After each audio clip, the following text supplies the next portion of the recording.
Oke, nah ini berkaitan juga dengan Pak Haris.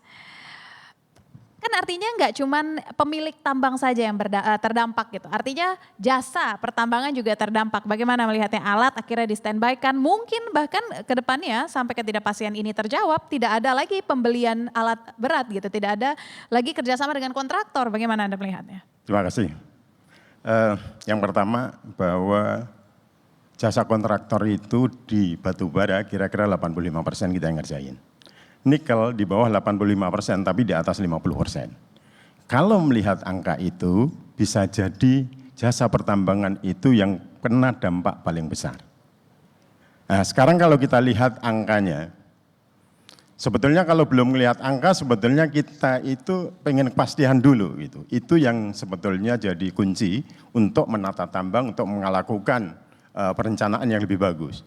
Kalau kita lihat angkanya saja, kalau tahun lalu 790 ya, 800 lebih, kalau menjadi 600 itu kira-kira 25%.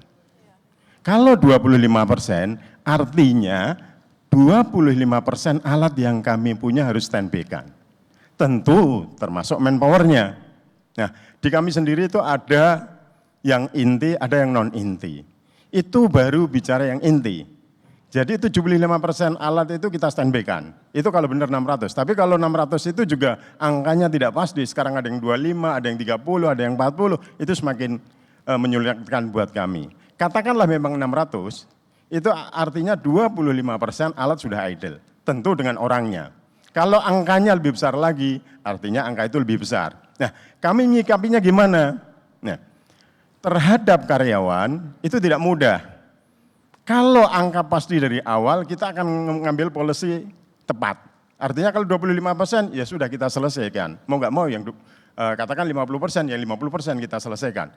Tapi kalau 50% nanti akan bisa jadi 100%. Artinya apa? Kita merumahkan karyawan itu yang mau nggak mau kita keluarin biayanya untuk nanggung. Tapi kalau tidak ada kepastian sampai kapan gitu. Iya, iya. Nah, itu dari kacamata manpower, equipment, capex. Nah, ini yang lebih bahaya lagi, dunia keuangan. Jadi perbankan leasing sudah mulai tanya-tanya ke kita. Apa yang terjadi sebetulnya? Kalau kita mau leasingkan alat, baik di bank maupun leasing, selalu ditanyain, kontrakmu mana? 4 tahun, 5 tahun, oke, saya biayai alat ini untuk kerja 5 tahun, 4 tahun. Oke. Tapi kalau kemudian tidak menentu, hari ini, tahun ini 100%, tahun depan jadi 50%, kita nggak punya kemampuan untuk bayar. Akhirnya apa yang bisa dikatakan ke perbankan jika hal itu terjadi Pak? Sudah banyak yang restructuring. Oke. Nah, itu baru yang inti. Belum lagi yang non inti, bagaimana yang supply spare part, bagaimana outsourcing manpower, misalnya tenaga security dan seterusnya gitu kan, bagaimana catering kita, bagaimana suplai tire, bagaimana suplai fuel, bagaimana suplai oli. Sistemnya banyak sekali sebenarnya. Begitu banyak yang sebetulnya jasa non inti, sampai eksplorasi segala macam, blasting segala macam.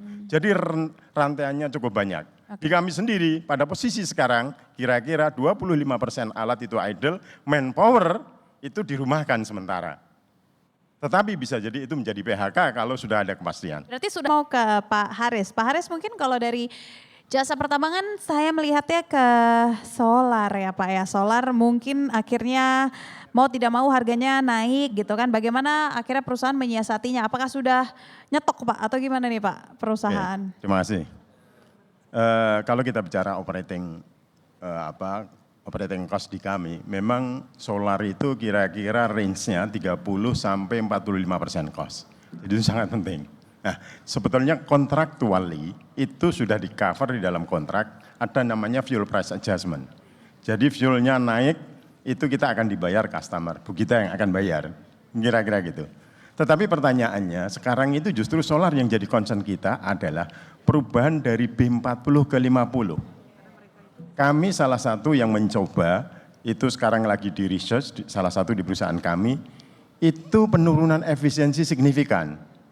Jadi kalau harganya di cover, tapi efisiensinya turun, inefisiensi itulah yang kita harus nanggung. Nah, itu bagaimana menyikapinya? Nah, kami coba cari cara beberapa ya. Salah satunya adalah bagaimana cari unit atau metode operasi yang bisa menurunkan fuel consumption. Misalnya kalau dari desain tambang nanti dibantu timnya Pak Widi gitu dengan desain yang lebih bagus sehingga fuel consumption-nya lebih irit. Tapi kemudian kita lihat bahwa produk-produk premium itu dari Jepang, Amerika agak sedikit tertinggal dalam hal ini. Jadi produk-produk Cina yang baru masuk itu cukup signifikan efisiensinya sehingga itu salah satu juga alternatif bagaimana milih unit yang tepat, bagaimana metodologi penambangan yang tepat, bagaimana kontrol secara operation secara ketat sehingga operation bisa efisien. Tetapi bukan hanya itu sebetulnya, kepastian juga kita perlukan. Yang tadi saya sampaikan di awal, kalau ada penyesuaian sampai 600 cukup berat. Tapi kalau ada penyesuaian lebih bagus lagi, kita menarik. Tetapi kalau penyesuaiannya sampai 25%, maka kita akan pilih alat. Jadi yang 25% yang kita standby-kan adalah alat-alat yang tua, yang katakanlah sudah enggak bayar leasing, sudah enggak punya kewajiban ke bank gitu kan, itu akan kita pinggirkan. Dan itu biasanya makan ongkos yang besar. Nah, kita akan coba itu. Kalau memang sudah katakanlah book value-nya 0 ya kita jual gitu. Tetapi yang berat adalah manpower. Nah, manpower tetap aja jadi kunci kita, bagaimana kita terus terang enggak tega melakukan penyelesaian manpower gitu ya. Kalau dari awal sudah ada kepastian, kita bisa lebih efisien. Nah, penyesuaian itu kita perlukan lebih awal untuk kepastian kita, bagaimana manage cost kita tetap bagus, sehingga kita masih tetap bisa profit dan bisa memberikan kontribusi ke negara pajak yang lebih baik. Berarti kejelasan ini yang masih diperlukan sampai dengan saat ini karena harus mengatur operasional dan Betul. alat apa yang akan digunakan. Pak, B40 akan masuk ke B50. Sebenarnya secara alat, secara industri, bukan industri apa, secara keseluruhan gitu ya Pak di bawah Aspindo, semuanya sudah siap Pak untuk bisa menganut B50 ini? Atau masih ada yang harus dipertimbangkan lagi? Kami dari tim Aspindo ada beberapa yang kita jadi pusat risetnya EBTKE. Salah satu perusahaan kami. Baru jalan 1-2 bulan, hasilnya terjadi inefisiensi kira-kira 5-7%. Belum ada nanti inefisiensi lagi terhadap komponen. Misalnya penggantian filter yang lebih sering.